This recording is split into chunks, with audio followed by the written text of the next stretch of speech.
Good morning, good afternoon, good evening, wherever you are in this beautiful world. Okay. I'm awake. All right. Well, it's bright and early for some people. It is. It is bright and early for some people. Bright and early for certain people that might want to wander around the world, which we've actually done in the past, haven't we? We've done our fair share of wandering, wouldn't you say? Yeah, wandering and wondering, and usually the two beget each other. Welcome back, everybody, to Chaps, Many Cultures. Actually, today we have a third chap. We're going to add some whiteness to this, and we're going to add some maleness and some paleness, because not only is there never enough culture, there's never enough white dudes to talk about it, apparently. But today is not the diversity episode. Forgive us, world. We'll add some more color and other genders soon. But for today, it's going to be three white chaps talking about how wandering makes you wonder sometimes. Yeah, absolutely. Let us introduce Mr. Kyle Hegarty. Another white guy. Another white guy. More white guys to the party. Good morning. Very early morning for me. Good morning. Good morning from Singapore.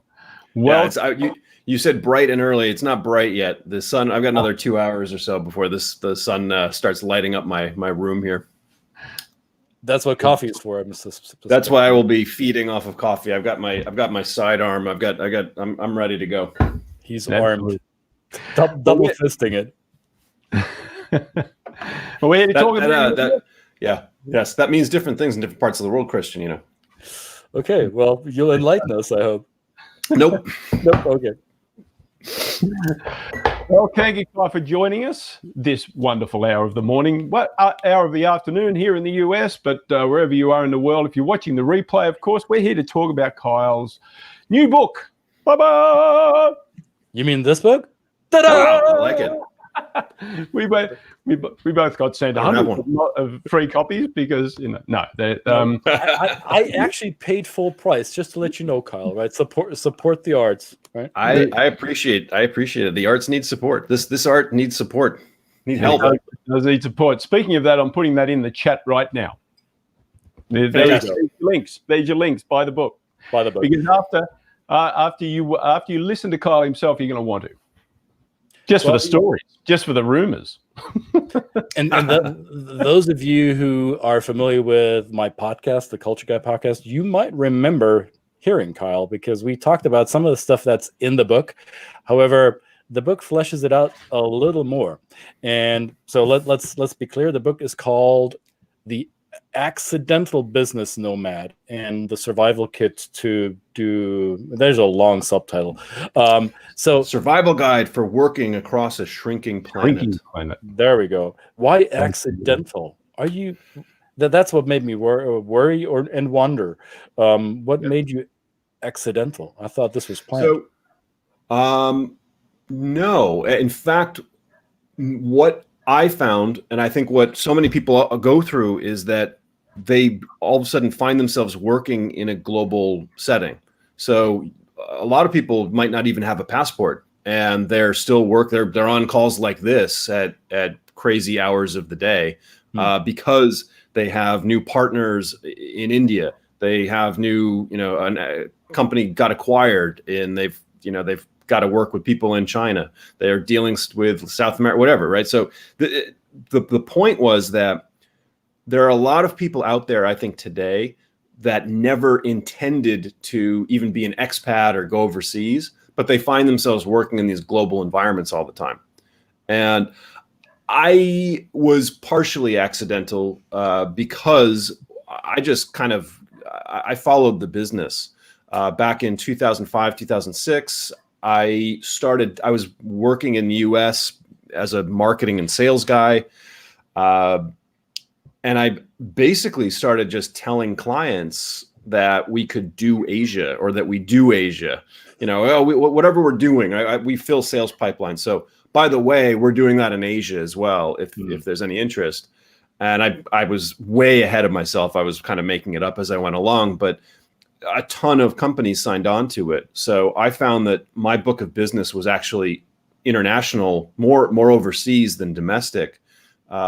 Was that accidental? I mean, look, I kind of started it, but when you follow the business, if you're a small company and you follow just wherever the business takes you, it could very quickly go overseas. So I've just found that there's a lot of people that are accidentally working globally, and it was very deliberate because, as you both know, this world of cross-cultural communication, of cross-cultural studies, there's a ton of books out there. There's a ton of stuff. There's a ton of data.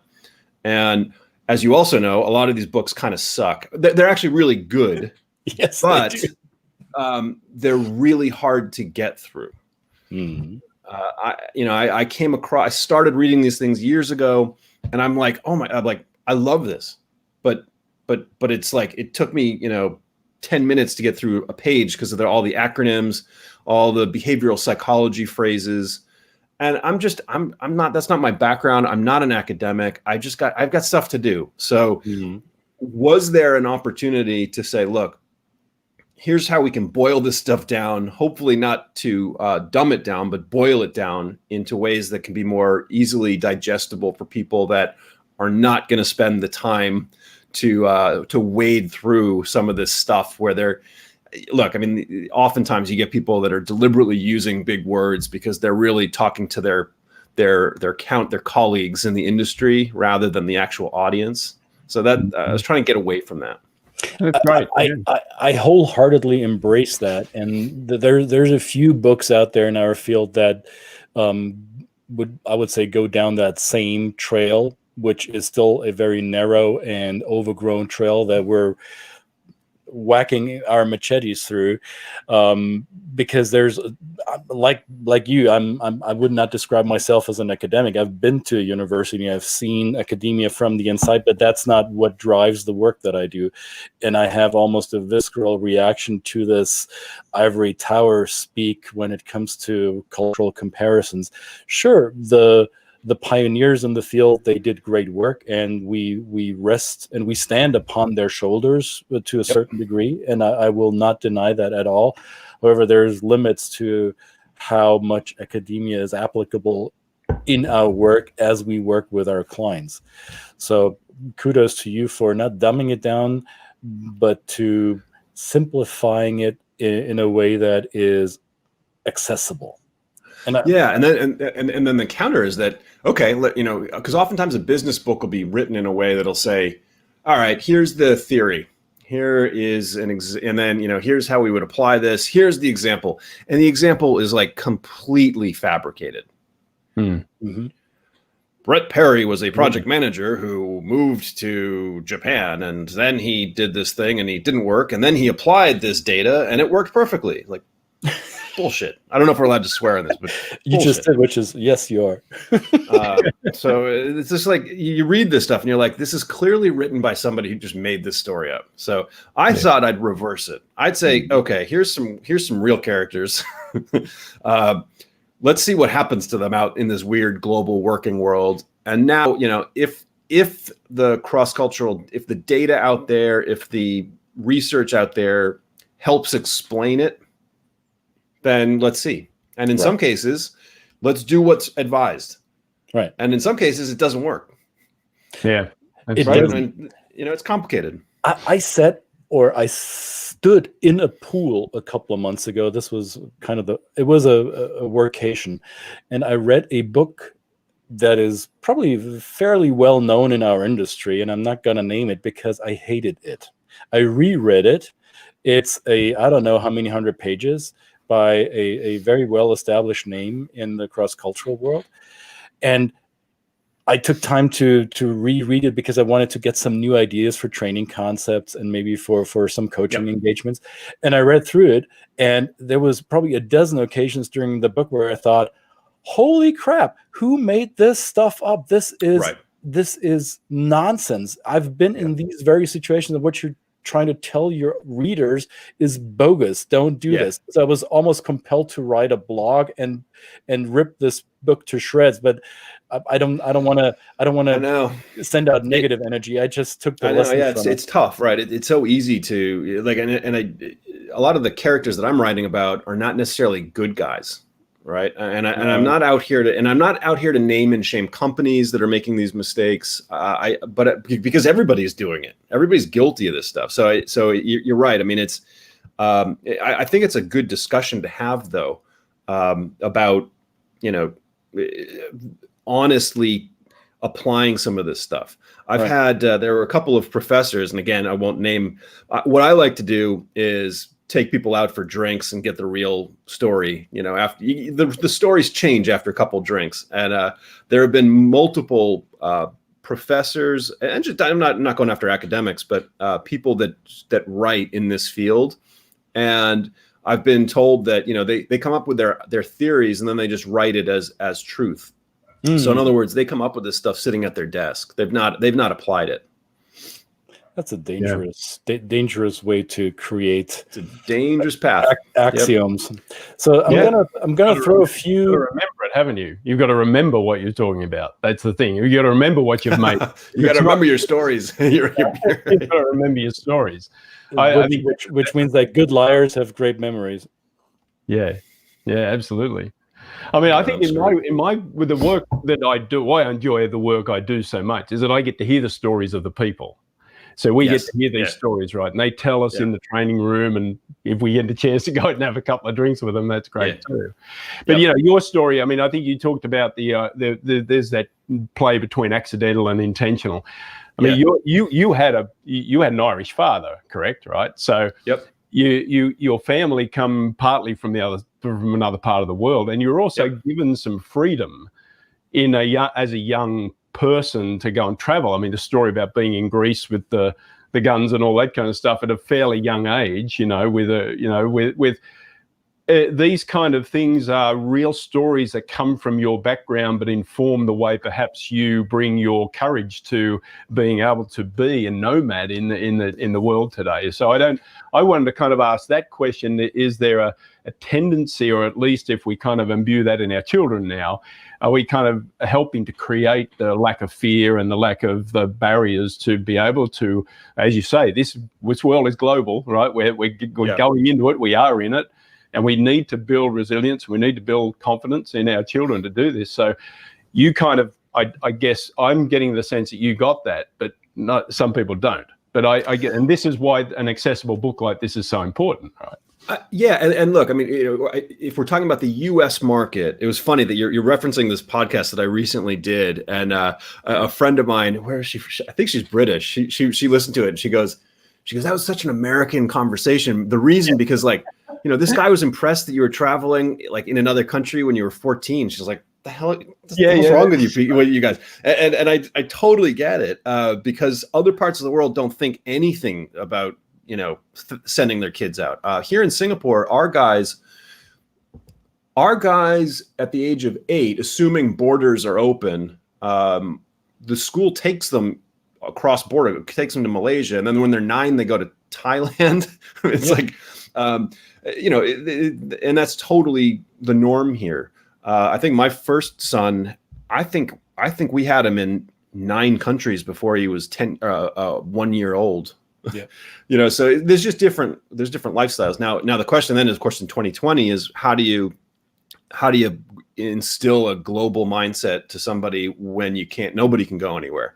But I do think that younger people, just with like the internet and growing up online from day one, with gaming, it's really interesting because you end up with these like micro cultures of people. So I was talking to these teenagers, and they're in this gaming thing, and they're like gaming with these guys in Taiwan every day, and they don't even think twice about it, right? But when I was a kid, I had a pen pal in Spain, and it just kind of fizzled away to nothing. But like that would have been my big international thing. These guys at a click of a button are talking to 3 people in 3 different continents and not even thinking twice about it. So I think that we're actually trending in the right direction, despite what you hear in the media and leadership.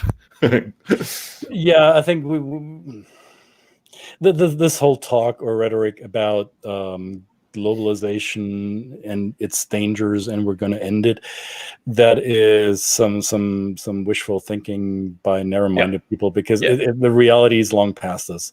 I think what you're describing is us Gen Xers talking about our childhood memories of interacting with other languages, other cultures, whereas the reality for the generation Z right now, or Generation Z for those of you who don't speak American English, for them this has become second nature, whether they're physically there or not. The willingness to engage is much higher, or the threshold seem to be a lot lower because of technological advancement. Yeah. Nevertheless, I think the danger therein is assuming that because we can do it easily via technology is also going to remove the cross-cultural barriers the same way, and that's not happening, right? So it still takes an educated approach to this. Wouldn't you agree? I 100%. I have this line, which is that technology has communications technology has increased, by multiples, but communication, we'd be lucky if we flatlined.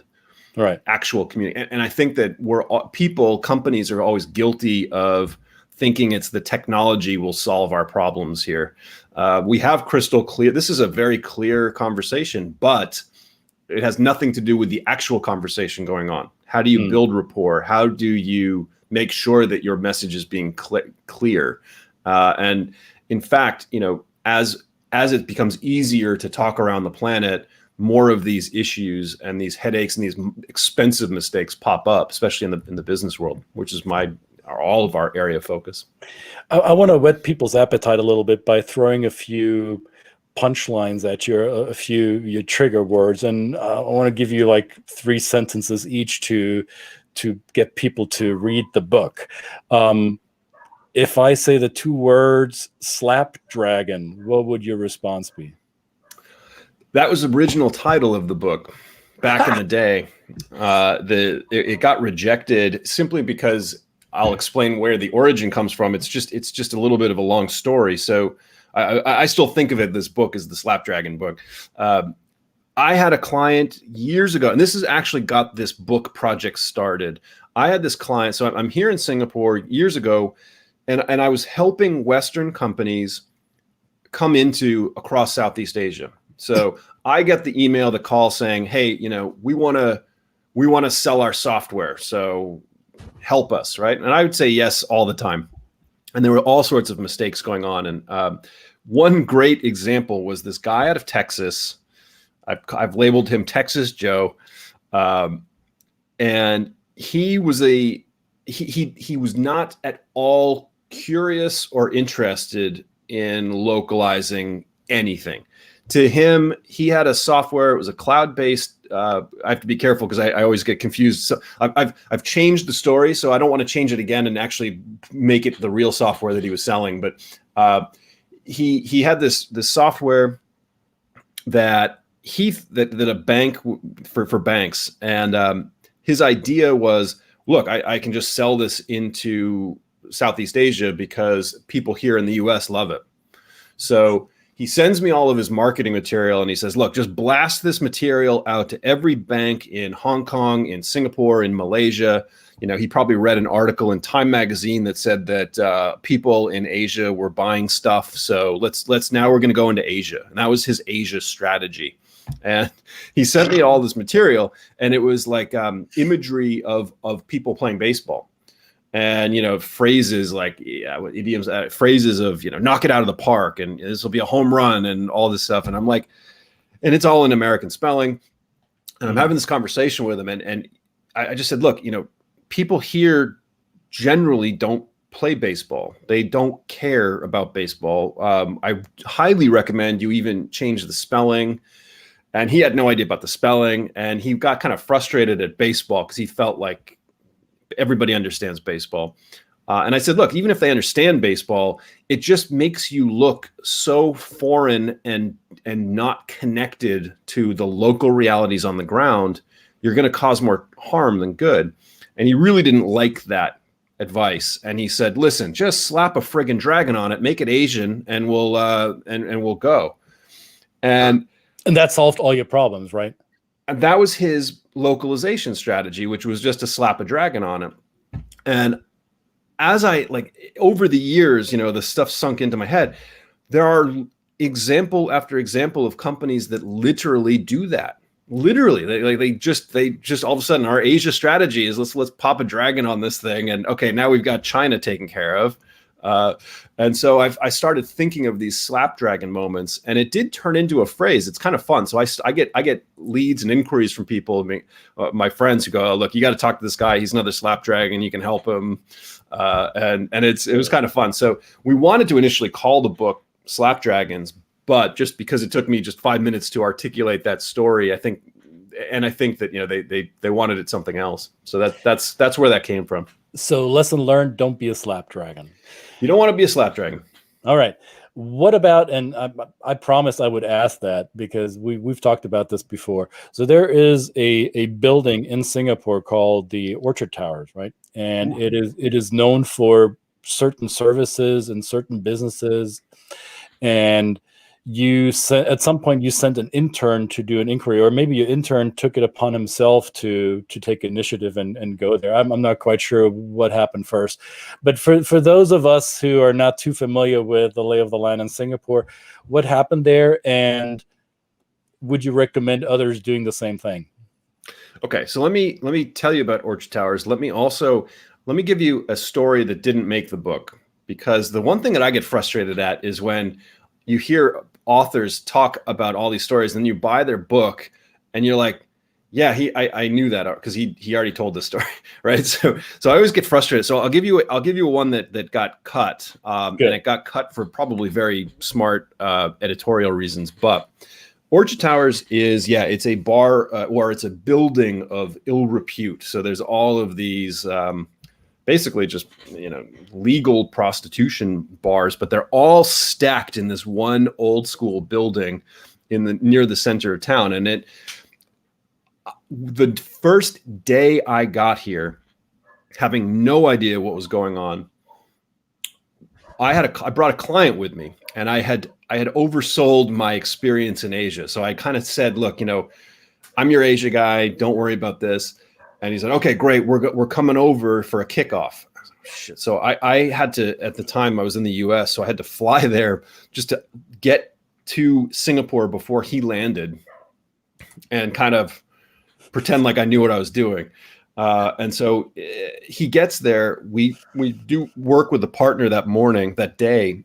And he goes, okay, let's take us out to a good place. Like, what place is really fun? And, this is the old guy, this is why white guys on podcasts are great. This is why there's a million of these podcasts. We can talk about this all day, but so you get into a taxi and you go, oh, take us to somewhere good. And that's kind of like the wink, wink, take us to a dirty bar. You can do that pretty much anywhere in the world. And he ends up, this taxi driver takes us to this disgust, and it's gross. It's kind of this gross place. It's in this part of town that's pristine and beautiful. Like it when you see futuristic pictures of Singapore, right next to that photo is this weird old building that's been around forever and like hasn't been updated since the 1970s. So anyway, we end up going into this place, and I think this was my first experience going into anything like that in Southeast Asia. And here's the story that got taken out. We're there, and so you go into these bars if you're a guy, and all of a sudden you just get surrounded by these women and men and whatever, like non-gender identity. I don't know what the phrasing is today, but like the whole spectrum of humanity can find themselves at these Mos Eisley like cantina, like places. So anyway, this woman comes up to me and she's chatting me up, and she wants me to buy her a drink, and so I buy her a drink, and we're talking, and over the night, I haven't slept in like 2 or 3 days because I had flown in from the US that morning. So that itself was a 24-hour commute. Then we did a full work day. So I'm on like hour, 36 in this bar on the other side of the world where I'm just surrounded by this as exotic, foreign, crazy, thing. And finally it's like, I got to go. I got to get out of here. I've got to get back to my hotel room, and I've got this girl, and she's all over me. And I'm like, look, I'm sorry, I've got to go. I step up, and she kind of like fake falls to the ground. and all of a sudden, you know, it's like this scene has popped up where now there's this girl on the ground. I'm just standing up off this chair going, I'm just trying to get out of here. Bouncers come in, both of them grab me, throw me out the door, throw my client with me. Like they grab both of us, throw us out the door. And I end up in a taxi, get back to my hotel. And the question I was asking was, how do you do a night in a place like this without getting into trouble? Like, how do you not go home with a prostitute? I know that's such a weird question, but like, how do you go into a place like that and experience it without getting into any trouble? Right. How do you go in and be like peeking through the chain link fence, but not partaking in what's being offered there? How do you be a tourist? And again, I know, you know, this is more just white guy situations, you know, Western guy situations, but like for so many people, they do business trips to Southeast Asia, and whether they admit it or not, a lot of times they find themselves in bars like this. So the question is, and there's a, it's not a formula, but there's a way to actually go through that experience by peeping through the fence, by not getting into any trouble. Not only that, but there's also a way to have some really interesting conversations. But who's going to talk about that? Right. And I thought it was an interesting kind of quirky angle, but it's very difficult to get that tone right on that, especially in this day and age. That's what I find interesting. So if you're a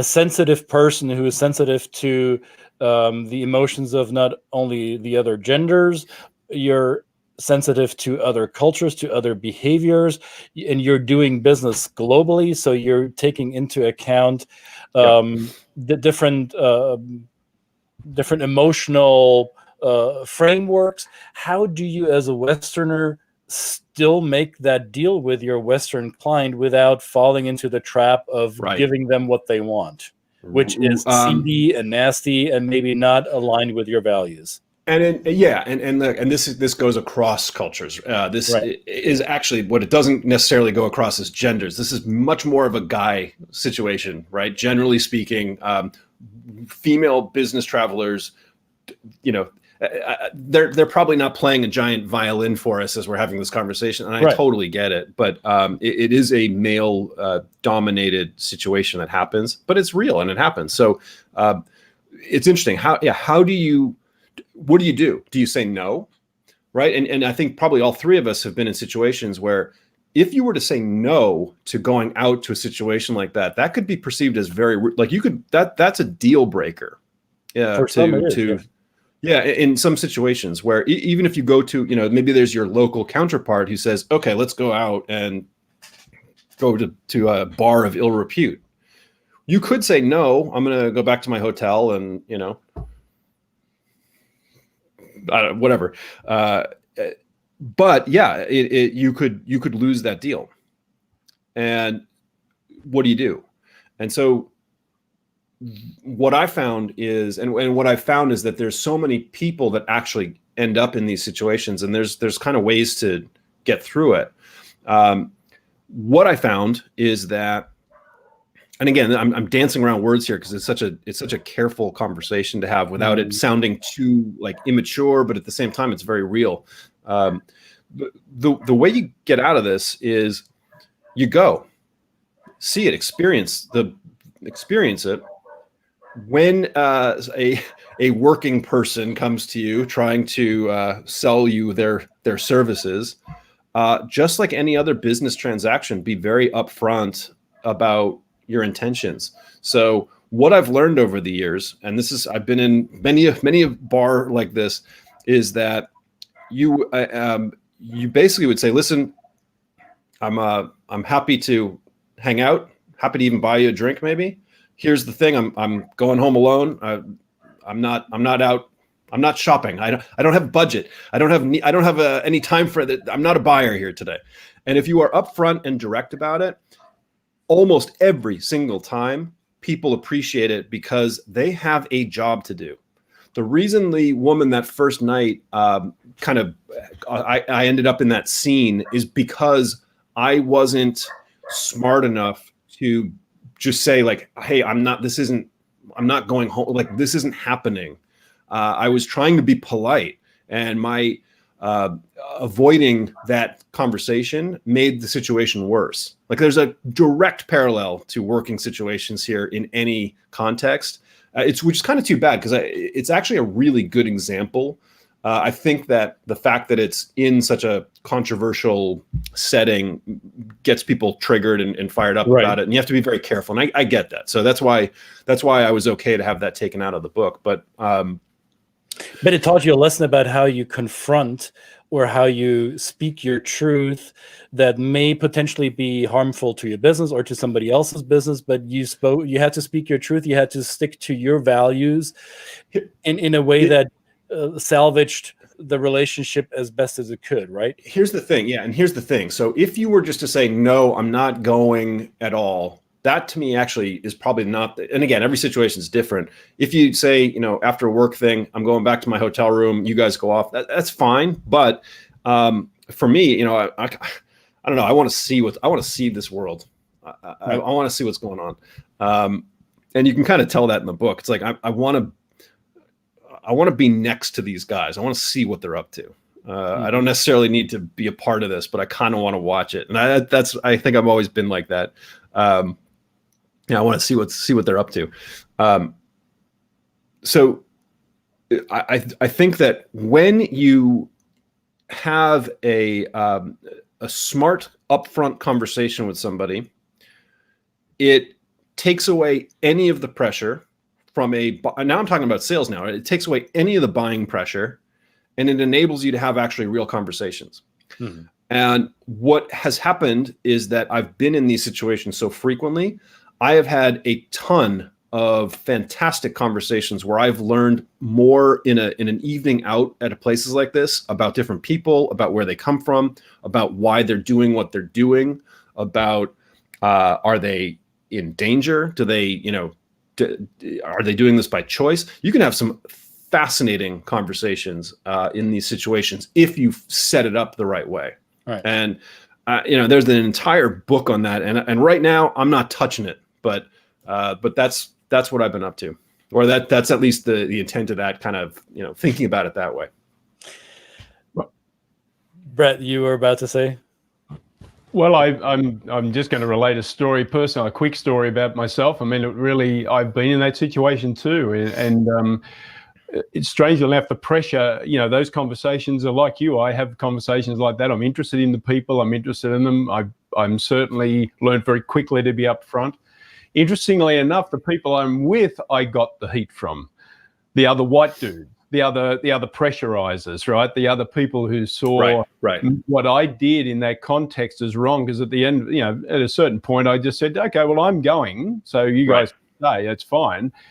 And that really did affect a business relationship that I had with somebody who, quite frankly, was a mentor of mine. And it also affected my view of that person, not through a moralistic judgment, but I guess basically the fact that they would put me in a situation to say, I'm happy for them to run their life, but don't impose what you want to do on me. And if I don't do it, tell me that I'm less, or I can't be, going to the office the next day doesn't change the way I perform in the business. Right. But it really was always this kind of pull, which ended up really breaking up the business deal. Yeah. I think what readers will get out of this book, not only is it the demystification of global life and global work, I think it shines a light, and I applaud you for this, Kyle, because it shines a light on the more nefarious things that people will do as they go about their work, or as they go about chasing their global dreams and goals. And you describe a group of people that you ran into on your global journey. You build them the Centurions. I don't know if that's the name they gave themselves, or if you chose that name to keep them safe in the storytelling. But I don't want to give anything away, so folks read the book to find out about the Centurions. But it is a group of mostly male business people who seem to be quite scrupulous, or is that the word? They are uninhibited, and do things that would go against corporate governance standards here in the West, and that go probably against the so-called common sense, which isn't all that common after all. And it's easy in our woke times. I think Vox magazine or Vox Online called it the Great American Awakening that's happening. Yes, we're all woke to a certain degree. However, that doesn't change the fact that there are still things going on around the world that do not fit into our oh so woke narrative that we like to tell ourselves, especially in liberal circles, right? I think that the problem, and this is, I do think, I don't mean to pick on my fellow Americans, but there is a higher level of do this. Don't worry, Kyle. I know you'll be fine. I know you're fine with this. You're happy about this. You're in Singapore. I bet you know a few Aussies. So. But I think that American business people, and I get concerned about this with the woke, whatever that even means. There's a level of added naivete if you are surrounded by a US-centric mindset, a rules-based HR practice, and all of a sudden you go and venture out and you find out that the rest of the world, it's not that they don't, and it's not that they break your rules, it's that they don't even consider your rules. And so I'll give you an example, which in some cases it's a good thing, in some cases it's a bad thing. We were at I was at an event a couple of months ago before all this stuff kicked off, where we were face to face. It was actually really interesting. It was about women in the workforce, and HR best practice in the US. The rules would be that you wouldn't be allowed to ask a female candidate about her, like, do you want to have kids? Like that, you'd get in a lot of trouble for that, right? Mm-hmm. And that's not typical, or sorry, that happens all the time in other parts of the world. In the CVs, the resumes that I get here tell me people will post what their religious preferences are, or their religion, their race. In some cases, I've had women send me resumes with their weight statistics, like their height and everything. And then you go into an interview, and not me, but women will go into an interview. Oh, well, it looks like you're 25. Like, so are you planning to have a family? Mm-hmm. I'm pretty sure everything I just said is like, if you're on HR right now, your alarms go steam's off. Coming out of your ears, right? Mm-hmm. But here's the thing. And so here's where the naivete comes in, because this event that I was at through the American Chamber of Commerce, and every big US brand that comes to your mind, not every, but like a bunch of them were represented in that room. And when it was asked locally, are your HR people locally asking these questions? Almost every hand went up. So these companies that think they've got this global strategy, this global approach where everything is being done their way, what I've seen on the other side is that's not how it gets. That's not what happens. US companies would be horrified to see some of the things going on in their organization across other parts of the world. And Singapore is not that different than the US, right? Like we're Asia light. This is like entry level stuff. So there's a lot of crazy stuff. They're not all reading the manuals, right? We've been reminded recently to read the manuals. Read the manuals. Yeah. I was signing it was February, and I know that because I was signing a deal with this company, and I had to sign like the Foreign Corrupt Practices Act or something, like something that some template from the US. And it was during Chinese New Year. And Chinese New Year, what you do is you hand each other red envelopes of money. And It's not because people are all corrupt and, it's just the practice. It's what happens. And it's small amounts of money, but like the laws, the rules, the manuals would make that completely illegal. Years ago, big US company, I put on an event for them, and we did an event in Malaysia. During the event, we handed out memory sticks, which was a stupid idea anyway, but for a lot of reasons. But we had branded memory sticks as a gift, and it was decided that the memory stick cost us like $23 per stick or something. And someone last minute in the US said, well, wait a minute, if we are not allowed to give anything to anybody who is partially involved in a government organization, because that goes against the Anti-Foreign Corrupt Practices Act. Now, a couple of days before, the exchange rate suggested that it was under the limit so it was okay. But today it was not, because the exchange rate changed. And now all of a sudden this thing is worth over $20, which puts them in compliance issues. We had to go throughout a room of like 60 people and take gifts away from anybody from a government organization. You talk about losing face. You talk about a just terrible behavior to do something that makes no sense in the first place because of some law that's been enacted on the other side of the planet that nobody cares about. You want to make yourself look like you are able to solve local business problems. You've ruined the entire thing. And these are the things that happen on a daily basis on the ground, which I find fascinating. But I also find that people just don't tell these stories. They're not talking about this stuff. So a lot of people are always surprised to hear it. But guess what? It's going on every single day. Mm-hmm. Yeah, thanks for removing the veil of naivete a little bit. It's I found that very refreshing. So thanks, Kyle, for waking up for us early in the morning, even if it's not bright outside yet. Why would you say, in closing, why should people read this? I could tell them, but I want them to hear from you. I kind of wanted to trick people into learning stuff. In other words, I wanted to actually give like an entertaining story that you could read, even if you don't really care about doing business or being an expat or any of this stuff. Like I was hoping that, and I've got some positive feedback from people who, honestly, they're not overly curious about what's going on outside of, in this case, the United States. Hey, that's fine. That's your own choice. But they still read the whole thing and they enjoyed it.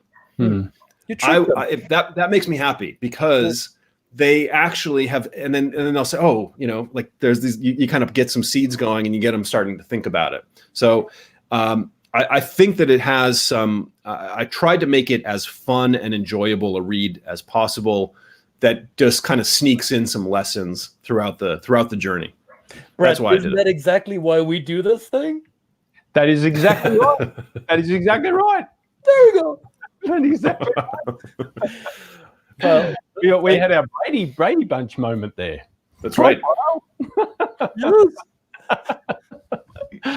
Oh, fantastic. Thank you. Well, this has been great. I'm interested in more stories. And of course, I haven't read the whole book yet, so I'm going to probably get some of the stories. But what you say resonates with me, and I certainly think it would resonate with people. I mean, that's what we really try and do with our clients, right? We're trying to give them the information in a real way, because we've had the experience, and we've done a little bit, and but build it on some of the academics. But this is great. This is kind of a little bit of a manual we can give them, perhaps. So thank you again for the time. It's been great. Yeah, thank you both. That was great. Thanks, Kyle. And I hope you'll get back to these shores soon. I know that you're even though with your Irish heritage, I think you're a true Bostonian. Would that be safe to say? Yeah. Safe to say. I'm trying to get back. I wanted to be up there, but we're not yet. So hopefully sooner rather than later. Summer lobster roll eating. It was funny. I was thinking about you because we almost got to meet face to face a couple of years ago. Mm-hmm. I was through Atlanta, and what you didn't know about it was I had been traveling for 6 weeks straight, and I hadn't been in the same time zone for more than 2 or 3 days. And I lost my entire body clock. I've never done it before or since. I was going from Singapore to Australia to Europe, back to Singapore to the US and multiple places. And I hadn't been in one place for more than 3 nights. It was a 6-week long thing. I wouldn't recommend it. And obviously, none of us are doing that anymore anyway, but I've never had a situation like that where I kind of lost my entire body clock for that amount of time. Wow. And it was horrendous, but that I felt badly for bailing on you, but then I realized I was in the middle of this body clock storm. We were so. See, and I totally forgot about that, so I don't hold grudges. And I wish I wish upon you the best lobster roll possible in the very near future. I hope to get to it. So thank you guys. Thank you both. All right. Thanks, Kyle. See you, everybody. Bye.